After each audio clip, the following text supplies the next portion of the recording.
Hi, everyone. It's been a while since I've given a talk or cut a video, as I'm doing now. Sort of been on sabbatical, just taking care of my own stuff. But what I'm about to talk about has been on my mind in recent days, in part because of conversations I've had with others or communications that I've had with others. And it comes down to this. Many of us embark upon a spiritual path with the thought, with the idea that we want to be a better person. And there are many, many practices out there in a variety of different religious disciplines or spiritual disciplines that sort of there to facilitate becoming a better person. In Buddhism, particularly Tibetan Buddhism, you'll hear about loving kindness practices and there are practices of gratitude in multiple traditions. How to be a better person. The issue, and I should say, it's not that I have any problems with being a better person. By all means, we all can be better people. Just look around this world and we'll look at what's taking place. Many people who profess to be religious are acting or behaving in ways or supporting behavior that really do not follow the dictates of their own tradition.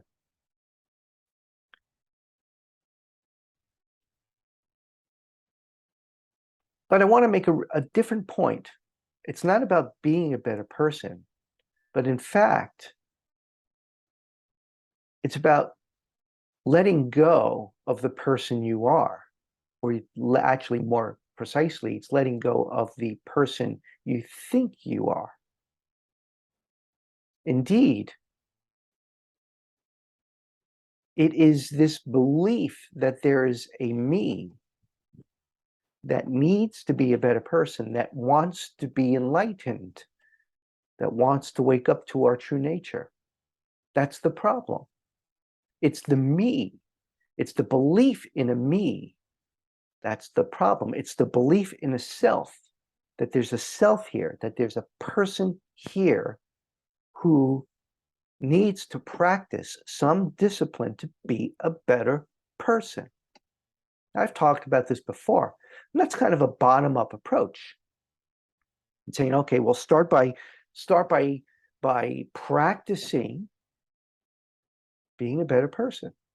And that's not a bad thing, but it's limited. If you're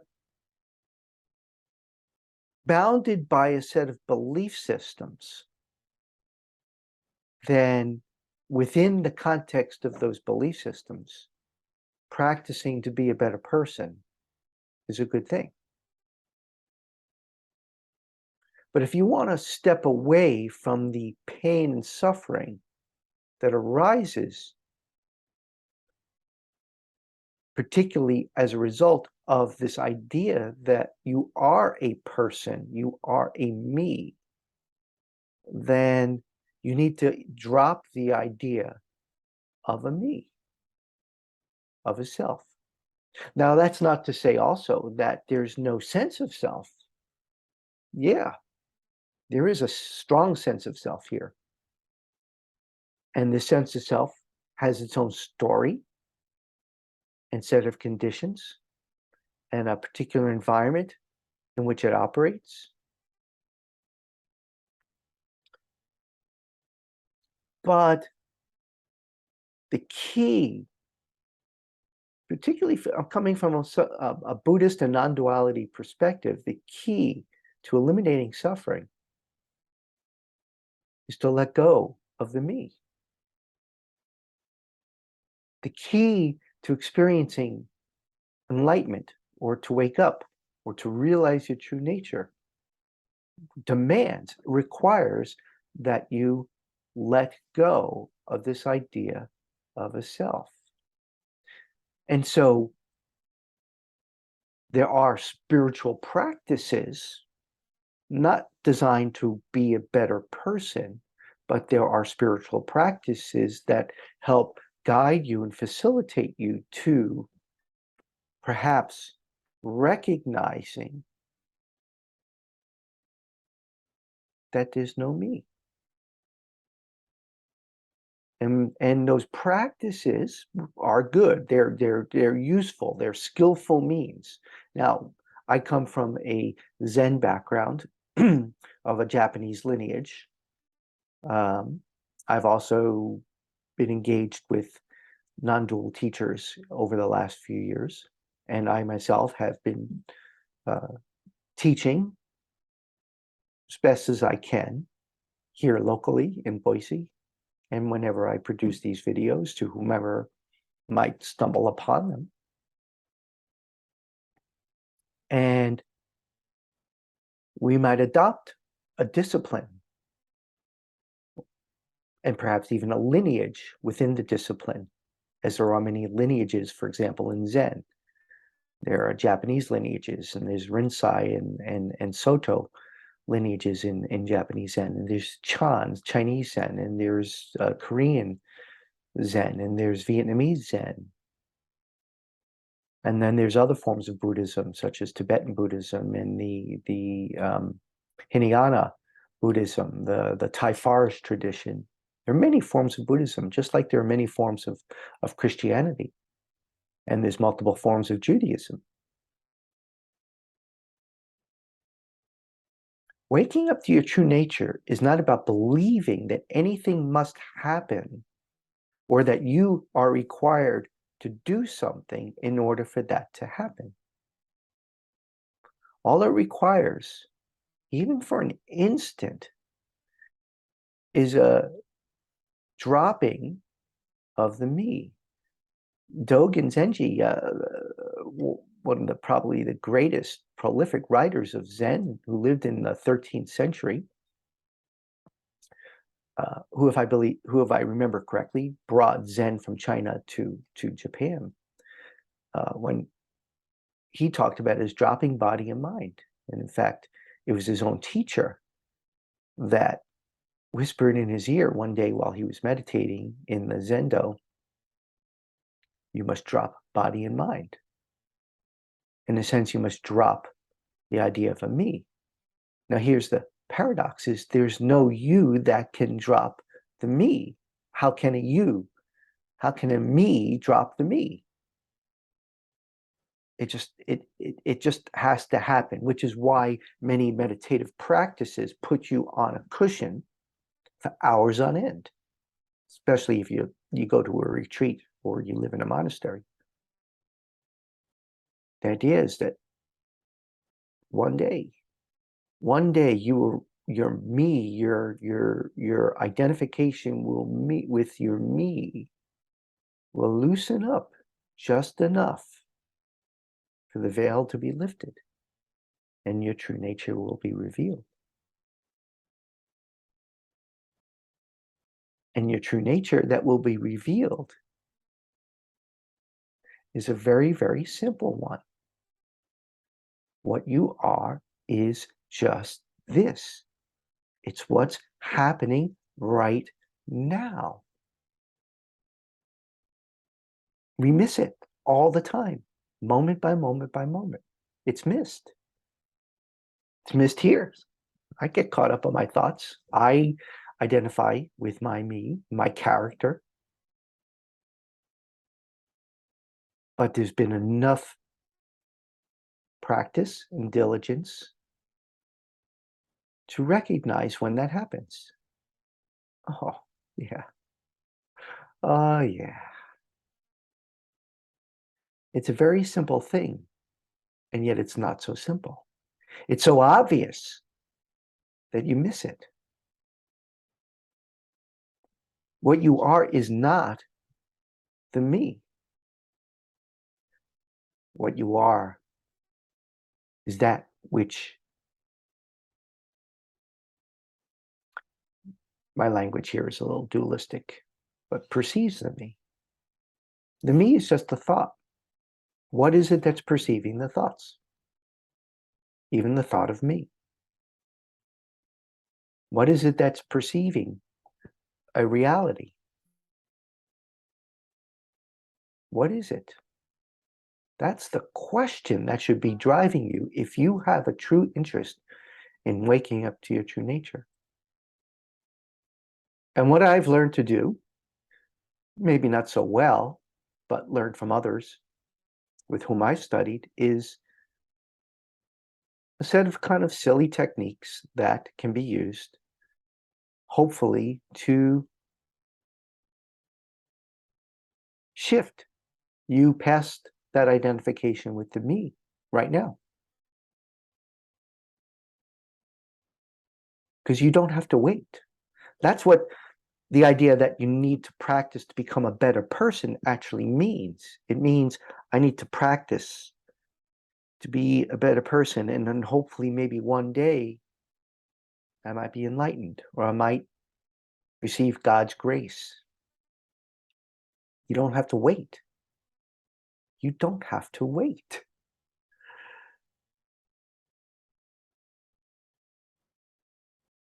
See, when you drop the idea of the me, when it's seen clearly that there is no me, that what you are is all of what is perceived and more, because even our perceptions are limited by how our sensory organs are constructed. Our eyes, our brain can only see a very narrow band of the entire electromagnetic spectrum. We can't see infrared or X-ray or cosmic rays. We can't see neutrinos. We only hear a limited portion of the audio spectrum of sound waves. So the idea that we are seeing reality as it is a false idea. But what you are is what is perceived. The real question, the mystery is, what is that? What is it that is perceived? Is there something?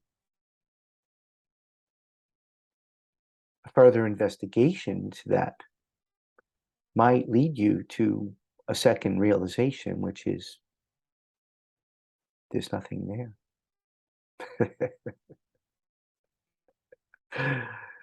Now that will blow your mind. Don't think about it. Don't think about it. But there's nothing there. In Buddhism, there's a common phrase, form is emptiness, emptiness is form. It comes from the Heart Sutra, I believe. Maybe it comes from some other sources as well. Form is emptiness. If you equate emptiness with that which is perceiving, with form, which is what is being perceived, it's saying they're the same thing. That's the paradox. It's not saying there's two separate things there. It's not saying there's two separate things going on. There's the perception that there's two separate things. There's the perception that there's perception and a witness to that perception.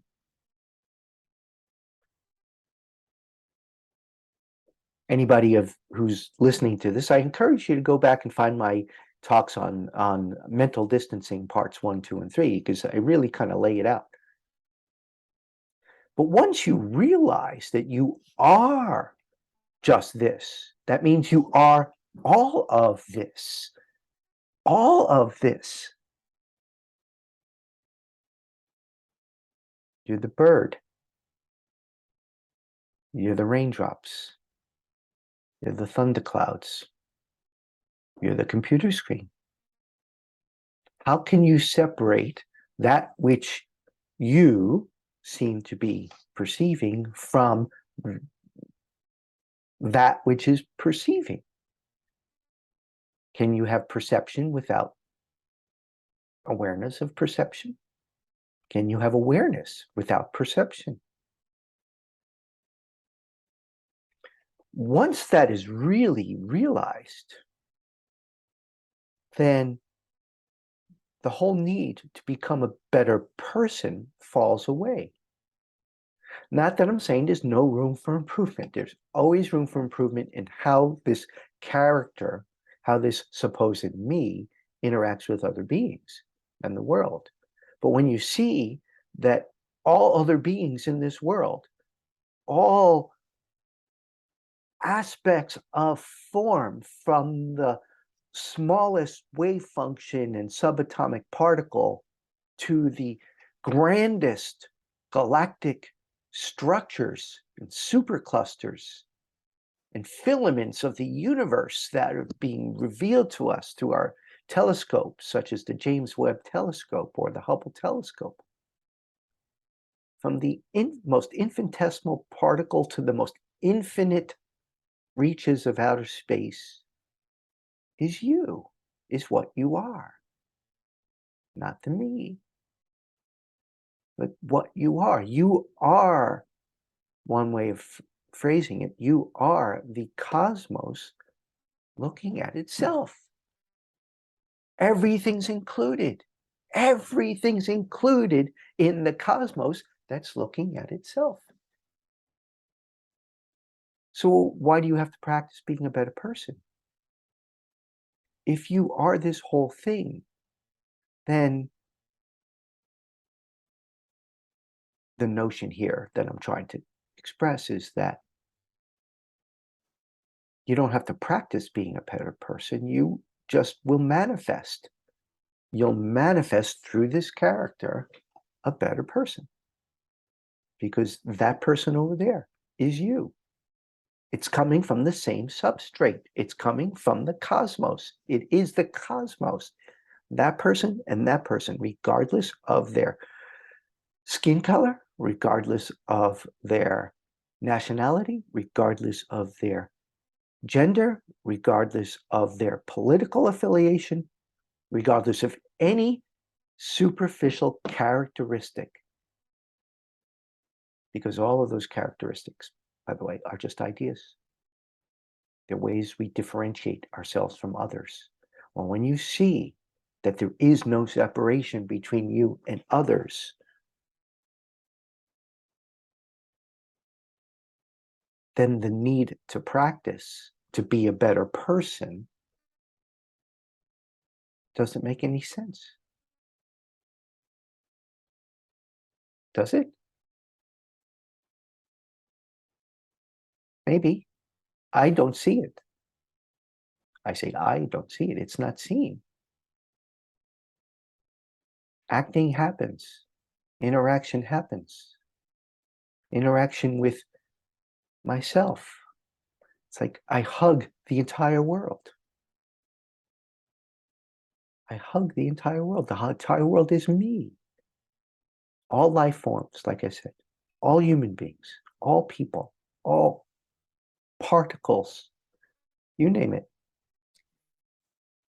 It's me, but that me is the whole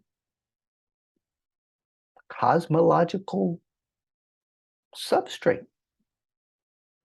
There's a quote that I used to have on a bulletin board in my room I really like, and I don't have it readily available, but it essentially goes something like this. I think it was Robert Wolff who I'm quoting.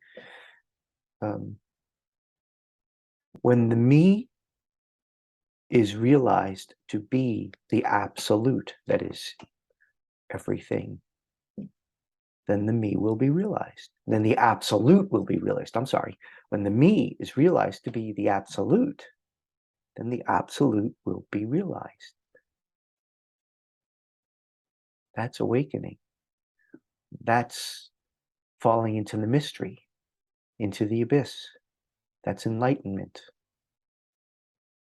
It's a recognition. Oh,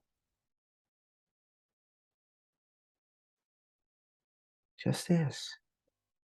Whatever it is I am, and I have no clue what I am. I don't know what it is. I can't speak to that. Nobody really can speak to what all this is. It's a mystery. But what spiritual teachers and then Zen teachers, non-dual teachers, teachers who have experienced of all traditions, the dropping of body and mind, the dropping of the me, have directly experienced that there is no separation between anything that is perceived and what you are. That's what you are. How can you not treat your neighbor kindly and with love? Sure, it might be frustrating if you don't have the same, for example, political beliefs that they might, which is very common these days. But that's just your belief system getting in the way. That's your me getting in the way. That's why loving kindness as a practice kind of falls away. For example, the golden rule applies constantly, but naturally. It's not something you practice. It's something that just arises naturally because everyone you interact with is you, what you are. See, I say is you. Your mind goes immediately, oh, you mean me? No, no, no. When the me is realized to be the entire cosmic substrate, when the me is realized to be the absolute, when the me is realized to be God, and God, the absolute, the substrate, emptiness, deathless,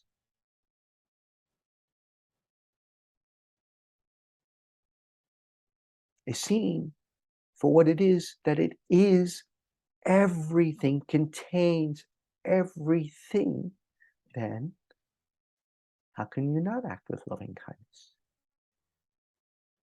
How can the character not? Well, character may not, because there's a lot of conditioning here in these characters. There's genetic conditioning and epigenetic conditioning, environmental conditioning. And maybe if there's any practice that follows from this type of awakening, it's the practice of vigilance. It's the constant practice of mindfulness, true mindfulness. Mindfulness is not, hey, I need to be mindful when I do things. That's included, but true mindfulness is paying attention to what's going on.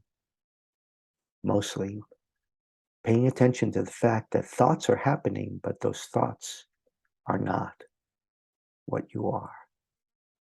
It's paying attention to the fact that if there's awareness of the thoughts, then what is it that's aware? It's questioning that. It's looking at it. So vigilance becomes really important.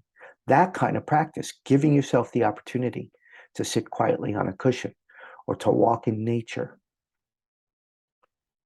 to engage in something that allows the mind and thoughts to relax and reconnect with that which you've never been disconnected from. This.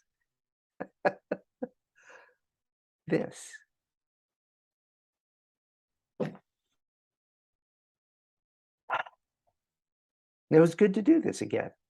Thank you for listening.